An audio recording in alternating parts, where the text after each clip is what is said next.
Hello, ladies and gentlemen, boys and girls, college football fans, college sports fans across the nation and around the world. This is Tim May with yet another Tim May show and featuring yet another appearance by one of my favorite Buckeyes of all time. You know him, you love him. Well, some of you do. Until he starts making comments about stuff we're not going to talk about one way or the other. I don't want to polarize our audience right off the get-go, but there you go. Sometimes he's right. Ladies and gentlemen, Matt Finkes, welcome once again to the Tim May Show.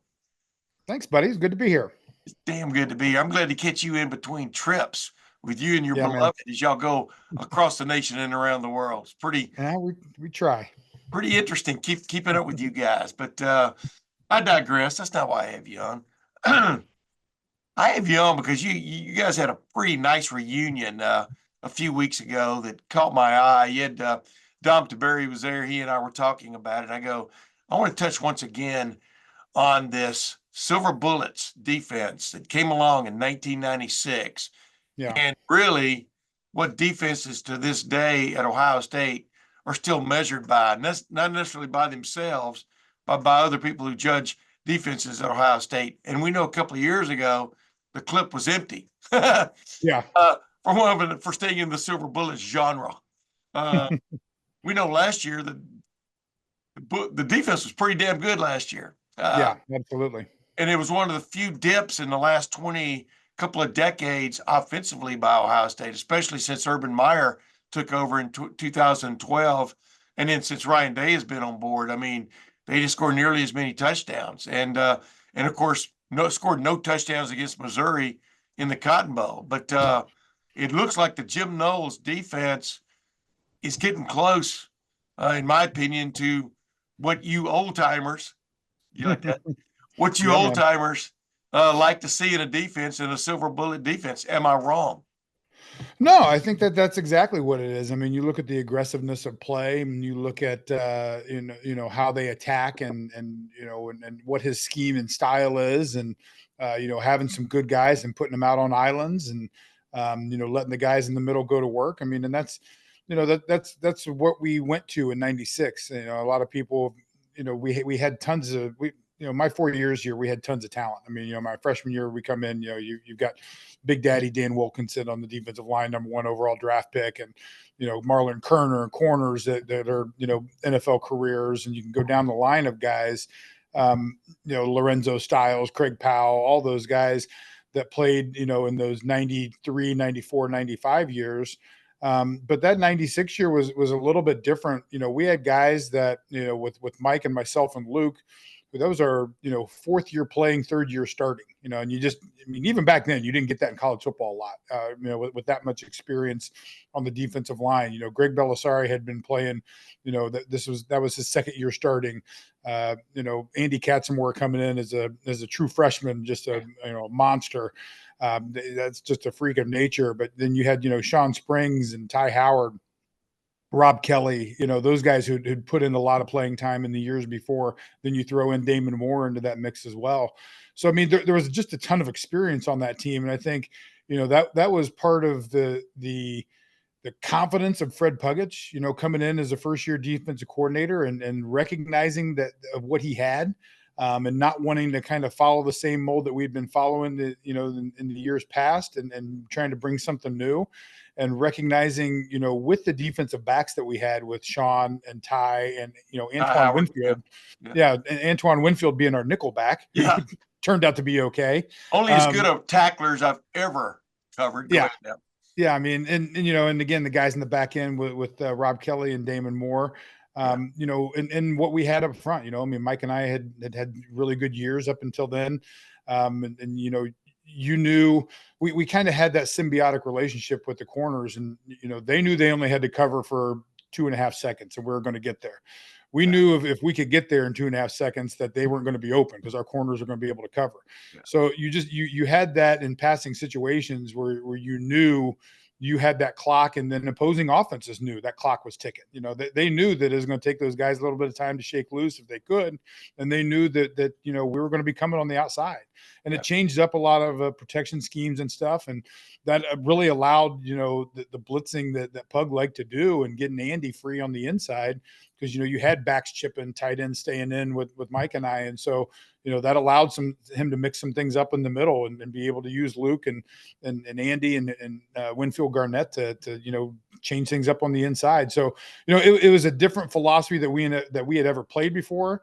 But man, it was fun. I mean, you were coming after people all the time, and our goal every week was to have a shutout. I mean, and I think we had 3 or 4 shutouts that season. I think a couple in a row, and I mean, a couple of them where we had our starters had shutouts, and we might have given up a touchdown late in the game to somebody when we're up 30, 40 points. But yeah, I mean, and then looking at that carry on, and then even with Jim Haycock being there that year, and I think Jim learned a lot from Fred in that defense, and you saw that style continue kind of through Haycock's era, and then obviously Luke as he was a defense coordinator, and then you kind of see what happens you saw what happened when when Urban got here and brought in kind of a different style of defense that he wanted played.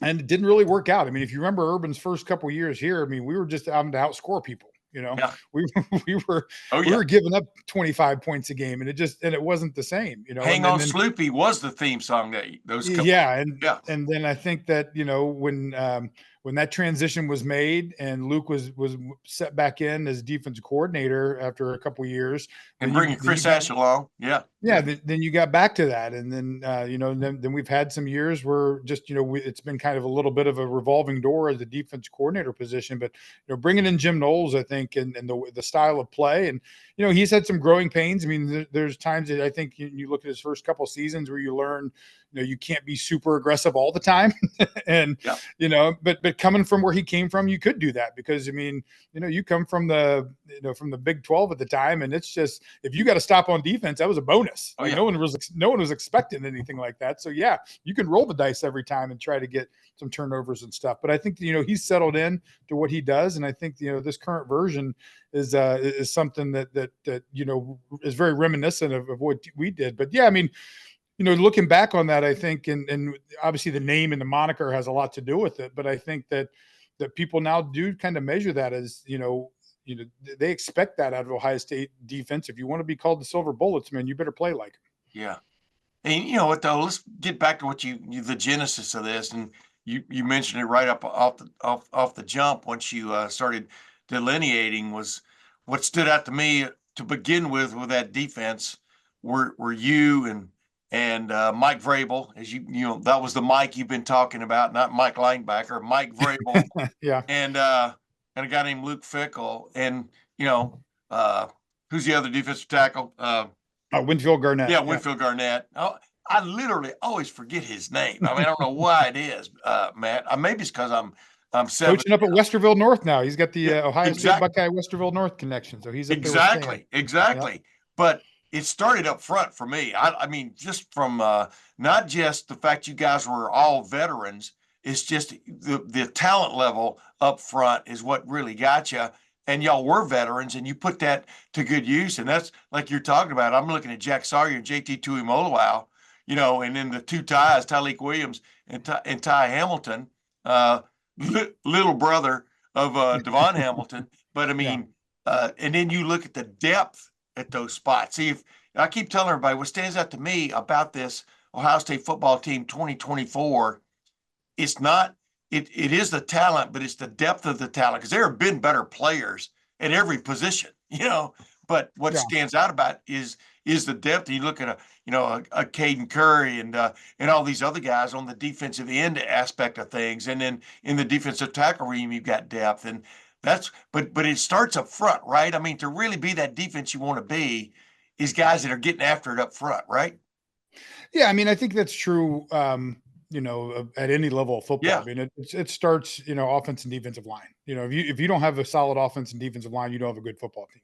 Right. And I think that, I mean, that was a bonus for us. And I think that Fred recognized that, he was going to, with what we had and the experience that we had up front, that allowed him to be able to take the chances he took, I mean, and so, he put a lot of trust in us, just to win one-on-one a lot of times, and to be able to get there and to be able to know where we're going and be able to get everybody in the right spot. And so, and again, with guys like Greg Belisari and who obviously ended up becoming an orthopedic surgeon. So Yeah. pretty smart guy, able to make sure everyone knows what they're doing and get everyone where they were. And so, yeah, I mean, it was just one of those things. And then, as you said, it's the talent level of people that have come through Ohio State is pretty remarkable. But it's not always just about talent. I mean, it's not always just about being, the 5-star guy in the first round draft pick. I think what made our group special is, yeah, we had some really good players. I mean, yeah, we had Mike Vrabel. Yeah, we had Sean Springs and, and Damon Moore and Andy Katzenmoyer and, high round draft picks. But we also had, like you said, we had me, who was a 5th round draft pick. We had Winfield Garnett, who was a, free agent. Luke, who, didn't go to the NFL. Greg, who didn't go, Ryan Miller didn't go to the NFL. We had a lot of guys that just love football and played their ass off. I mean, and that's something that, that can overcome a lot of talent. And I think that's what really, what Coach Pug was talking about too, is, having 11 silver bullets to the football, all 11 guys being in the frame at the end of the play, and putting that effort forth every single play. When you run, I mean, I told kids when I was coaching them in high school, you run to the ball, good things happen, offense and defensively. Like, just get there, get around the play. I mean, and good things happen. And I think, there's a lot to that, a lot to be said for just the effort part of it, because, I mean, yeah, we were in that transition time with Coop. I mean, yes, we were bringing in some high level talent, but Coop was still. I mean, I didn't even know if I had stars coming out of high school. I mean, it was one of those things where, he was also still bringing in, guys that just, could play. I mean, not necessarily had the measurables and the 6'5" and 280 and, ran the time, but he brought in guys that could play. And, I mean, obviously the transition and what Ohio State has become, that's not a feasible option for him anymore. I mean, yeah, you get some of those guys, but when you get the cream of the crop pick of the litter, then obviously recruiting has changed to be so much more nationally. But, we were still in that transition time at OSU where Coop was doing some of that. So we had the Sean Springs from Maryland. Now, granted, his dad was, a legacy guy, but I mean, if you look at our defense across the board, Winfield was from Illinois, but I mean, we had Ohio, Illinois. Greg was from Florida, but with Ohio ties. Right. Andy's from Ohio. Ryan was from Michigan. Ty Howard's from Ohio. Sean Springs, Ohio State legacy. Right. Damon Morris, Ohio. Rob Kelly's Ohio. I mean, it was a lot of just Ohio. Yeah, I mean, we had a lot of just Ohio guys. I mean, Damon Moore, Pennsylvania. You won't hold that against him. Guy was a player. Yeah, but yeah, I mean, I think that so we had that combination of being in that era that where we got some of the top talent, but we also just had some dudes. I mean, and you need that. Oh yeah, you had some dude. Rob Kelly. Oh my goodness, he was as stout a football player. But what jumps out to me about that group too was the savvy. Y'all had savvy about playing the game. I mean, 2 guys went on to be, either NFL or college type coaches of the year, and Mike Vrabel and Luke Fickell. Luke Fickell, the head coach now at, of course, Wisconsin. I mean, that's what jumped out to me is, I mean, Sean Springs could play cat and mouse about as well as any corner who's ever played at Ohio State. You understand what I mean? And Antoine Winfield was just a pure talent who knew the game. Greg Belisari was always in the right place at the right time. And then Andy Katzenmoyer, you talk about sick 'em, right? I mean, sick 'em, Andy. It was a great combo. I wanted to ask you this before we move into this year's defense. I know you got to get to a business meeting, you being a big-time entrepreneur of the year, perpetual award-winning possible nominee. Let me get to this. Y'all got beat by Michigan that year, 13-9. I didn't mean to bring that up. I'm just jerking that Band-Aid off real quick. Yeah. 13 points. You should win that football game, right? I mean, that's the one blur, mar, whatever you want to call it. Does that stick with you to this day, Matt? I'm sure it does.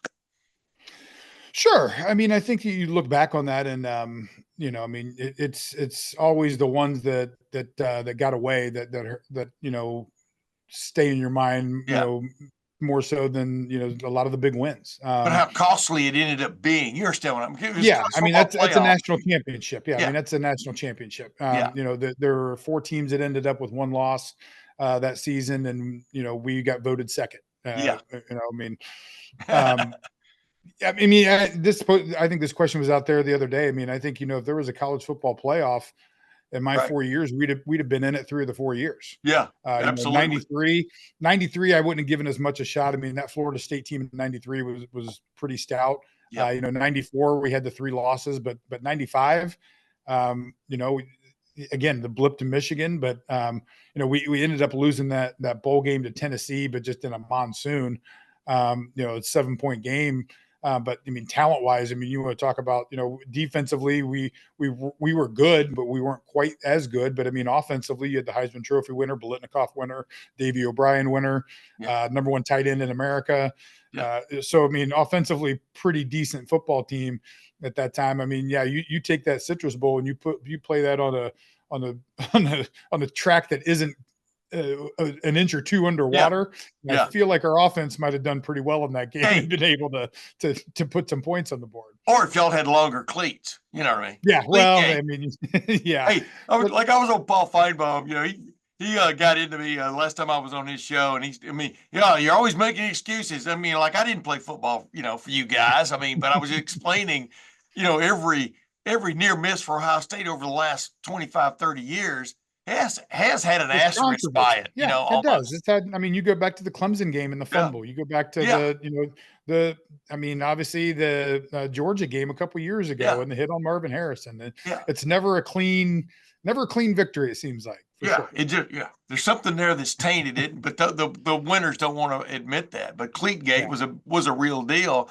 We're talking about ladies and gentlemen, the Tennessee was accused of, and I think finally admitted to using cleats that were a little bit too long. It was as Matt Finkes just said a little while ago, it was a monsoon down there all day and stuff, and in the Citrus Bowl in Orlando. But I digress. That's water, as Earl Bruce used to like to say, that's water under the dam.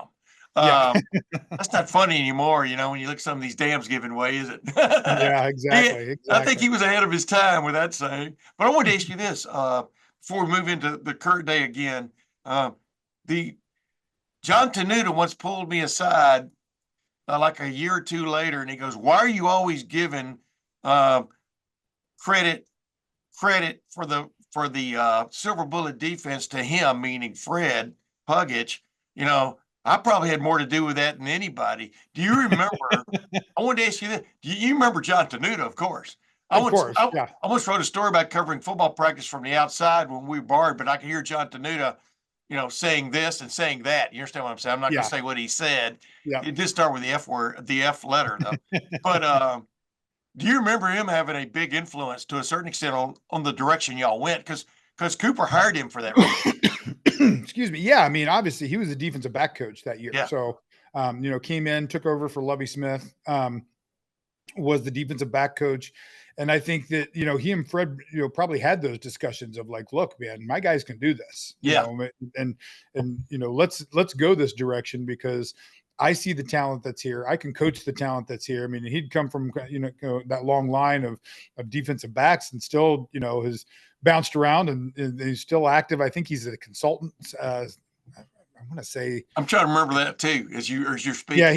Yeah, he's bounced around doing the consultant thing now for the last couple of years, and but yeah, I think that he did. I mean, he probably had a lot to do with convincing Fred that this is the direction we need to take with this because we got the guys that can do it. Yeah, and now I look to today. I look at Denzel Burke. I look at Davison Igbinosun. I look at Jordan Hancock. I don't know why I keep saying I look at those guys. The corners room, and I haven't named them all, obviously. And then you look at Caleb Downs coming in from Alabama, maybe the best safety in the country, but you could make the same argument if Lathan Ransom hadn't gotten hurt middle of the year last year, he was coming on. I mean, you look at the ingredients, like I said, it starts with the guys up front, but boy, the guys in back have got to be so trustworthy. You're going to, like you said, the corners especially, can they turn and burn with guys? I mean, Denzel Burke has got savvy big time. If he stays healthy, he could be as good a corner as years in the country this year. Davison Igbinosun reminds you so much of Jeffrey Okudah, from that team several years ago. The last really in my opinion, really good defense was 2019. I thought last year's was right there too, but Yeah. had good corners. What do you see when I say those guys? I mean, what comes to mind? Because Yeah, I you mean, watch these guys, man. yeah, I mean, here's the thing, Tim. The game has changed so much that the Yeah. defensive back position is the hardest position to play in Yes. football. College Yes. football and NFL, it is the hardest position to play.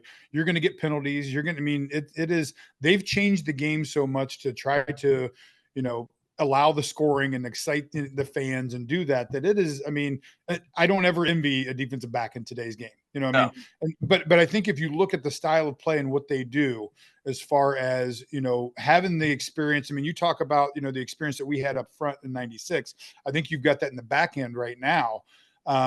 And being able to do what Knowles does as far as disguise, you know, I mean, Yeah. pre-snap disguise, you know, post-snap, you know, rotation, and disrupting patterns at the line of scrimmage, because that's really all you can do anymore. Yes. You know, you've got to disrupt at the line of scrimmage, and it's driven me crazy over the years.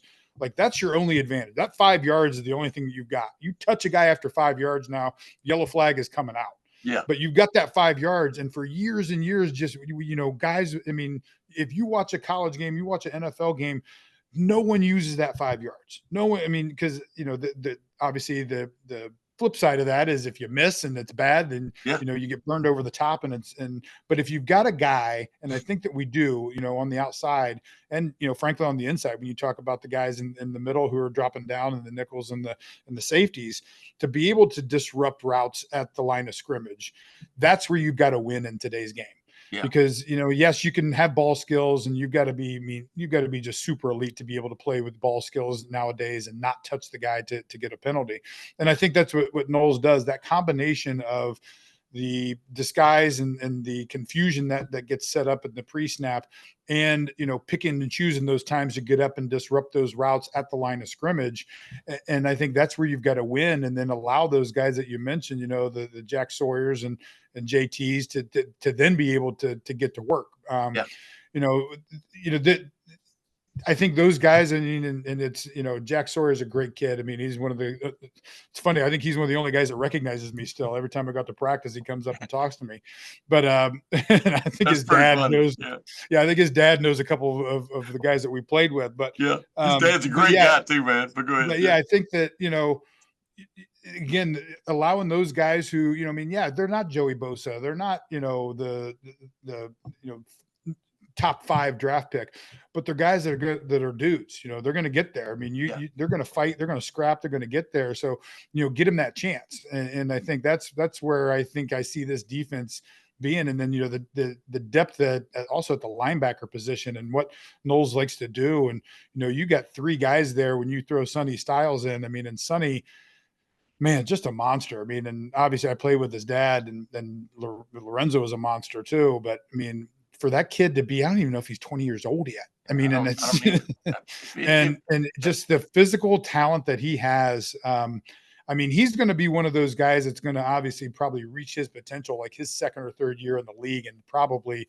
be a guy who spends 10 years in the league and an all pro. Just, I mean, the football savvy that he has, and the frame that he has to be able to do what he does. Yeah. But yeah, I mean, I think that what you see out of this year's team is that ability to do that, is to, you know, be able to disrupt those routes, be able to cause some confusion. You've got some great guys that can cover, you know, from the slot as well. And so, you know, yeah, there's a lot of similarities to what we were in 96 and to what these guys are today. Yeah, and when I mentioned corners, I don't mean to, you know, I was trying to go through it a little. I mean, Jermaine Matthews, man, he could start a lot of places, and he's back because he wants to be part of this unit. So I want to wrap it up with too, Matt. I mean, this is a great combination of a couple of guys who have transferred in the last couple of years, not the least of which is Caleb Downs from Alabama, Davis Igbinosun from Ole Miss.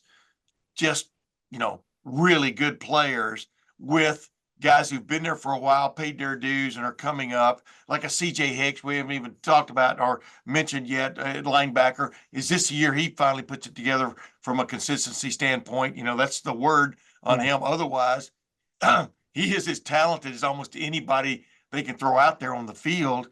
And then you got the guys who have come back because they weren't satisfied with what went down the last couple of years, and especially last year with JT Tuimoloau and Jack Sawyer, Denzel Burke. These guys, Lathan Ransom, they opted to come back.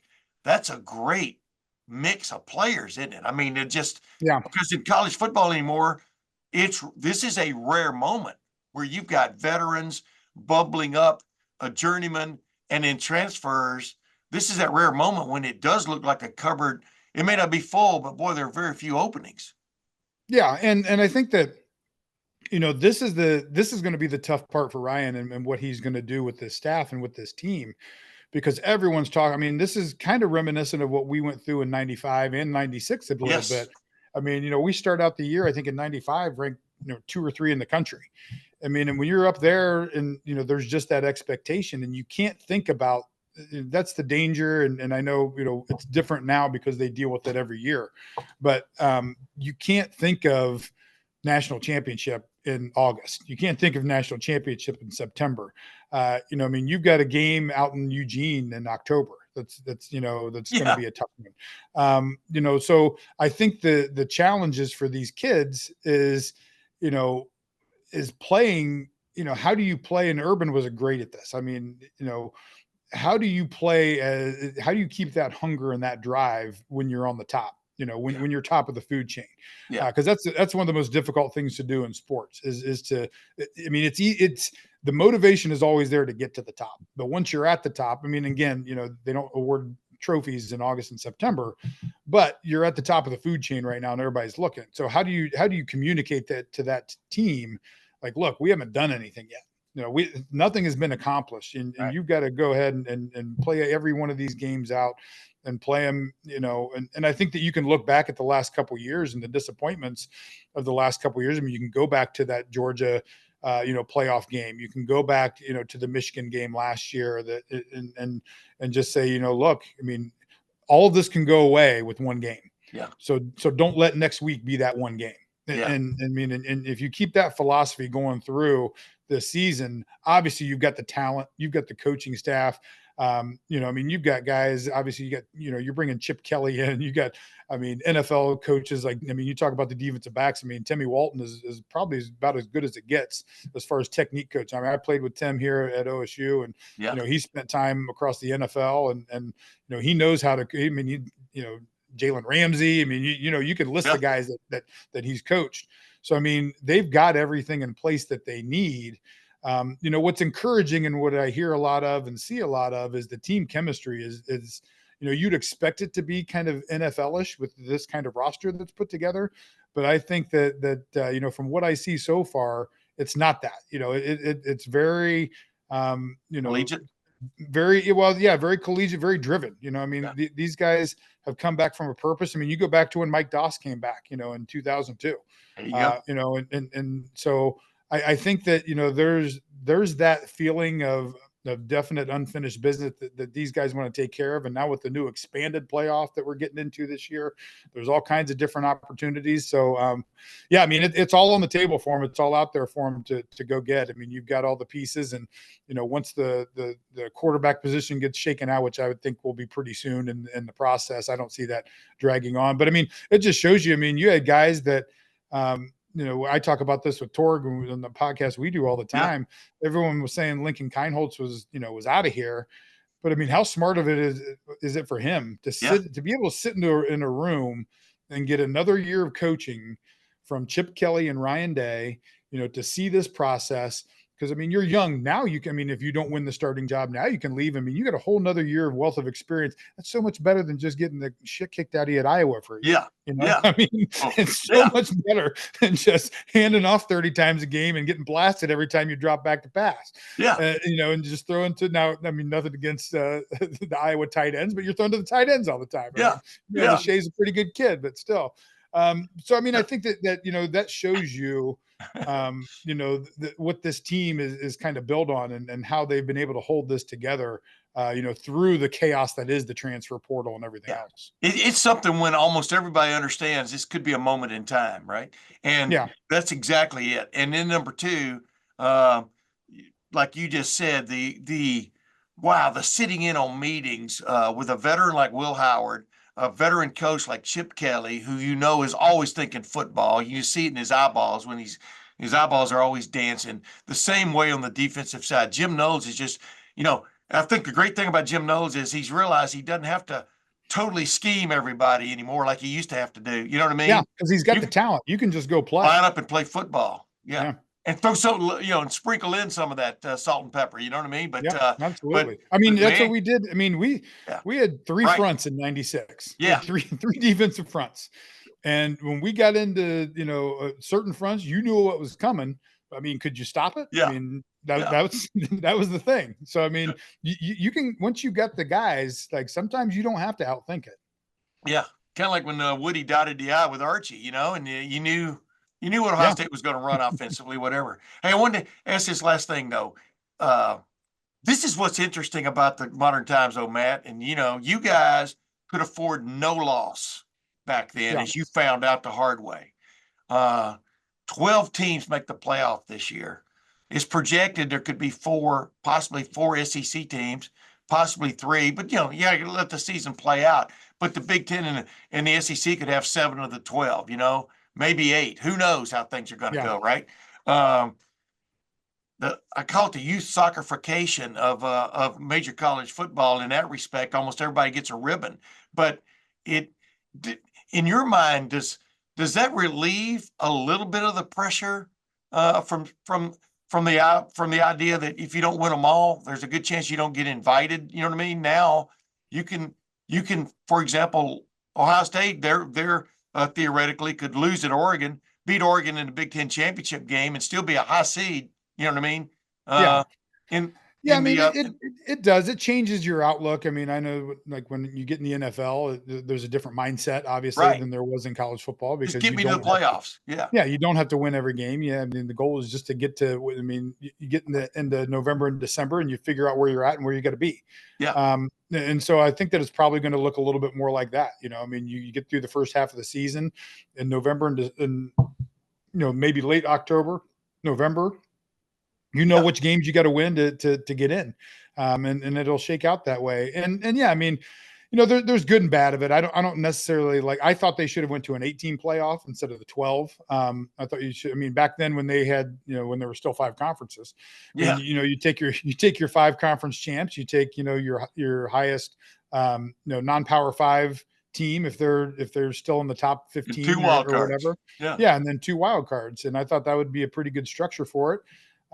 But I mean, they didn't ask me, they didn't ask you either. So that's where we've got what we've got now. Right. It does provide the opportunity, but I'll tell you what, I think in this opportunity, the current system, being one of the top 4 seeds is so important. Yeah. So, I mean, I think that, not playing that extra game is going to be so important. I mean, again, this goes back to 98. My second year with the Jets, and we're again halfway through the season, and Bill Parcells came out, and Denver was kind of running away. They were going to be the number 1 seed, and he just said, he told us, he's like, look, man, if you can get to that number 2 and get that bye week, I'm telling you, we can get to the Super Bowl. He's like, we got to play extra games, because we were kind of an older team. He had brought along, Pepper Johnson and some of the Jumbo Elliott, and we had some old dudes on that squad. Great giants of the past. Yeah, we were not the young spry team. Now we had a lot of young guys, but we had a lot of, Marvin Jones, Mo Lewis. I mean, we had some old dudes on that team that had been around.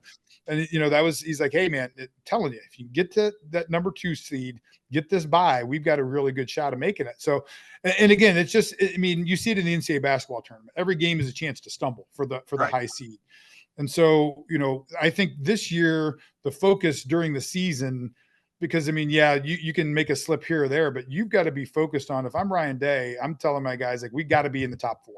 Top 4. I mean, I don't want to host a home playoff game in December in this year. I want to go to a bowl. I mean, I mean, granted, I mean, the fans would love it to be cool, blah, blah, blah. I don't want to play that game. No. I do not want to play that game against, a team that is hungry and that wants to come in. Give me a team that has just played 2 weeks earlier. And maybe they might be a little bit sharper with some experience because they played, but I'm rested. I'm rested and healthy. And at that point in the season, that matters a ton. Yeah. I mean, you don't like to draw analogies to war, because war is live bullets, not silver bullets, live bullets and run down. But if you don't understand, I've been saying this ever since the 12 team thing came along. If you don't understand the jeopardy that a football team is facing from a conference championship game into a first round playoff game where every game is going to be played at this level from a physical standpoint, because everybody wants to get to the brass ring, you're not really paying attention. That's why I do not like the 12 team thing, because some players and some teams are going to pay the bullet physically. You just know it's going to happen. So we'll see what happens. Before you go, one last thing of you. Who on this defense, I mean, who on this defense should have the responsibility? Urban Meyer, his genius was having always his boot, in somebody's butt. I mean, you've got to get going. And it was players and coaches, Yeah. I mean, don't tell me what you just did yesterday. Where That's why he's back in broadcasting too. Yeah. What are we doing to get better today? Exactly. But that's exactly right. But you know what I'm talking about? I mean, agitation is one of the great things. So, but I think the best agitation, you and Mike Vrabel and Luke, for that matter, y'all didn't want to hear BS from your fellow players, right? No. Yeah, I mean, and you understand what I'm saying? Yeah, I mean, the best teams are policed by their players. Correct. So I mean, yeah, there was, back in kind of Lorenzo Styles was that guy my sophomore and junior year. Yeah. I mean, he was the guy that, that everyone turned to, that, I mean, he knew he ruled the roost. Going into that senior year, I think it was a group of us, it was me, it was Mike, it was Greg. I mean, Luke, it was in there as well. I mean, and Sean in the back, we had a kind of a rule by committee, I guess, in 96 a little bit more, but yeah, I mean, you hold each other accountable. The best teams do that. I mean, I don't need a coach to tell me what I did wrong. I'll need a coach to tell me when that guy did something wrong. I know when he did something wrong, I can correct him. He knows when he did it wrong. And I think that the more experience you have, and I think you're probably going to see that with this team, and I think you're going to see it with Will Howard on the offensive side too, and Travion Henderson. I mean, those guys have been around. They've been leaders. They know how to, they know how to run a team. They know how to right run way. Yeah, exactly. And because, I mean, coaches can yell, they can scream, they can whatever style of coaching they can have to, to adjust it. But it's more impactful when it's coming from your peers always than when it's coming from your coaches. And I think that's, again, you got guys like Jack Sawyer, you JT that I think are really good leaders. I mean, Lathan Ransom. I mean, there's some guys on that team that aren't afraid to speak up, and that's what you need. Yeah, absolutely. Hey, real quick, where are you headed next on a travel basis? I mean, I keep up with heading out to Napa, buddy. Heading out to wine country next week. So gotta go taste some wine. Are you going out to Oregon, by the way? Yeah, going out. Actually, we are going out to the Michigan-Washington game the week before to see Scotty Graham, Pat Chun, and all those guys. And then we're actually going to drive down through Oregon wine country and end up in Eugene there. So we're going to spend the week out west. Yeah, I'm going to me and one of my good buddies. We're going to end up in Bend at one point. We're going to make a little bit of a week of it. Just my wife can't always leave because we have 3 horses. You know what I mean? But me and my buddy Jeff Snook, man, we love college football. I know Snooky. Yeah, man. Well, let's get together when we're out there. I know we'll be out. We'll hit. We'll be in wine country, I think, by Wednesday, and then I think we're hitting Eugene or Tuesday, and then we're hitting Eugene on Thursday. So yeah. Give me a ring, man. We'll get together. You got it. Hey, ladies and gentlemen, boys and girls, Matt Finkes. Matt, thank you for joining the Tim May Show, and ladies and gentlemen, until next week, we'll see you then.